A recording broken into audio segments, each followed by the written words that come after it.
யாரை மிரட்டுங்க? அப்போ சொல்லுங்க, இது கொஞ்சம் நீங்க சொல்லுங்க விளாவரியா. அப்பாண்ட காசு மிரட்டி வாங்குவேன், இல்லை எதனா வச்சிருவேன். வச்சா காசு கொடுத்துருவாங்க. வீட்டில் இருக்கிற பொருள் எல்லாம் உடைச்சிட்டா காசு கொடுப்போம்ல, பயந்துன்னு உடைச்சிடுறானேன்னுட்டு. அது உடைக்காம இருக்கிறது. அது உடைக்காத இருக்கிறதுக்கு இவரே போய் கூட வாங்கிட்டு வந்து கொடுப்பாரு. வாங்கிட்டு வந்து கொடுன்னு சொல்லுவான், இல்லைன்னா எதனா பண்ணிக்குவேன், நான் அறுத்துக்குவேன் ஆனிடுவான். இப்போ நடுவில் நான் கொஞ்சம் எனக்கு இந்த கையெல்லாம் கருப்பாயிட்டு ஒரு மென்டல் ஸ்டேஜுக்கு வந்துட்டு அவனுக்கு தெரியும். அப்போ மாத்திரம் போயிட்டு ஒரு பந்தல் கடையில் அழுதுருக்கான். எங்கள் அம்மா ஒரு மாதிரி ஆயிட்டாங்க, கையெல்லாம் ஒரு மாதிரி ஆயிடுச்சு எங்கள் அம்மாவுக்கு, எனக்கு பயமா இருக்குன்னு. அது என்கிட்ட சொல்லலை, என்கிட்ட அந்த பாசம் இல்லை. வெளியே போய் மாத்திரம் அழுகுறான். இவன் டென்ஷனே எனக்கு ஆயிடுச்சு.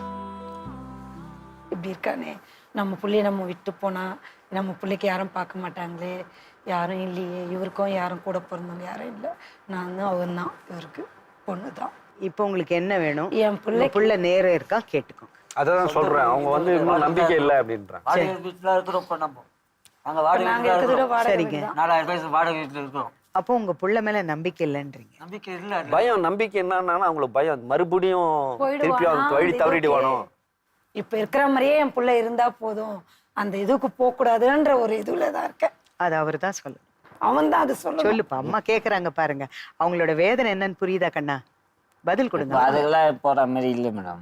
ஏன்னா எல்லாமே புரிஞ்சுக்கின்னு எல்லாமே இருக்கிறேன். ஒரு 1.5 வருஷம் ஆயிடுச்சு இப்போ அவரு. இப்போ அந்த பிக்கப்லாம் போகும்போதே எனக்கு தெரியுது வீட்டு கஷ்டம், அந்த இது கிளாஸ் சேர்த்து சாரு மேடமு. இப்போ அப்பெல்லாம் தண்ணி அடிக்கும் போது அக்கம் பக்கத்துல ஒருத்தர் யாருன்னா அடிச்சா கூட வந்து சொன்னாலும் நம்ம கண்ணால பார்த்தா போய் அவங்களுக்கு கேட்க முடியாது. நாளைக்கு அவங்க கிட்ட வருவாரு, அவங்க கிட்ட போய் அவங்கள சண்டை போட்டு வருவேன். என் பிள்ளை நீங்க தெரியுது நம்மளுக்கு அடி வாங்கி அழுகுற நீ இந்த போதில் அடிந்தாயே. சரி, அவர் இப்ப திருந்தி வர்றாரு. நீங்க அது வந்து திரும்ப அதுக்குதான் அவர் முயற்சி எடுத்திருக்காரு. அதுல வெற்றியும் பார்த்துட்டு இருக்காரு. எல்லாருக்கும் நாங்க எங்க எதிர்க்க எல்லாம் கேளுங்க. நான் பொண்ணு பாக்குறேன், நீ எப்படி இருக்க? உன் மேல நான் எந்த நம்பிக்கை வேணும்ன்றாங்க. நம்பிக்கை இவன் திருப்பியும் மறுபடியும் அந்த பொண்ணுடைய வாழ்க்கையுமோ போயிடுமோ அப்படின்ற மாதிரி யோசிக்கிறாங்க. இவ வீட்டுக்கு வந்தா திரும்பி அந்த நிலைமைக்கு போயிடுவானோ, அந்த பொண்ணு இது வேஸ்டா போயிடுமோ, அதனால என்ன பொண்ணு கொடுக்க மாட்டாங்களா இந்த மாதிரி? இல்ல மேம், நான் போய் பொண்ணு பாக்கல மேம். நான் எங்கேயுமே போய் பார்க்கல. ஏன்னா ஒரு பொண்ணு வாழ்க்கை போக கூடாது.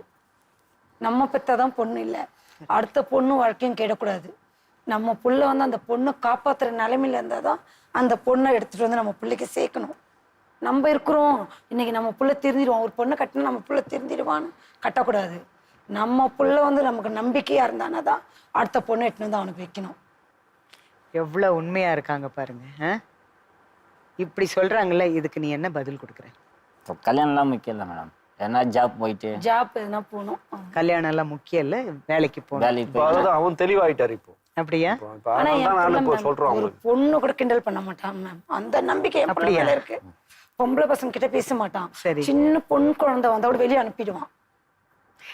நல்ல குணம் தான். உண்மையா மேம், ஒரு பொண்ணு இருக்கு எங்க வீட்டாண்ட, ஏதாச்சும் குழம்பு எடுக்கணும் சாப்பாடு எடுக்கணும் வந்துச்சுன்னா நானுவான். அவ்வளவு போதையில கூட இருப்பான் என் புள்ள. உண்மையாலுமே சொல்றேன், என் புள்ளைய பெருமையா குடியில எல்லாம் இருப்பான். அந்த பொண்ணு விஷயத்துல என் புள்ளைய பெருமையா நினைப்பேன் நான்.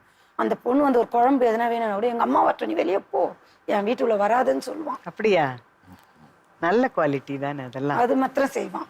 என்ன எனக்கு ஒரு பொண்ணை கல்யாணம் பண்ணி வைக்கணும், அந்த பொண்ணு லைஃப்பை நான் பாழ் பண்ணக்கூடாது.